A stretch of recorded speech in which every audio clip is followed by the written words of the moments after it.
My name is Tabitha Mounteer. I'm a nursing student at the University of South Alabama, and today I'm going to be measuring for correct placement for an NG tube. So the first thing that I would do would be to verify my orders to make sure that I was supposed to be placing an NG tube for this patient, and then I would also verify my hospital's policy, and then I would verify that this is the correct patient using two identifiers from my medical record and also on the patient's armband. So the first identifier I'm going to use is the name, which is Jaguar Jones. Jaguar Jones. Date of birth is 08/08/25/25, 1963. I also know that on the patient's armband and on the patient's chart that this patient is allergic to penicillin. So to measure the NG tube, I've already prepared a piece of tape to mark my NG tube.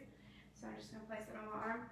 So to measure for an NG tube, you measure from the tip of the patient's nose to the earlobe, and then from the earlobe to the xiphoid process, and then I would mark this with my dog-eared piece of tape for insertion.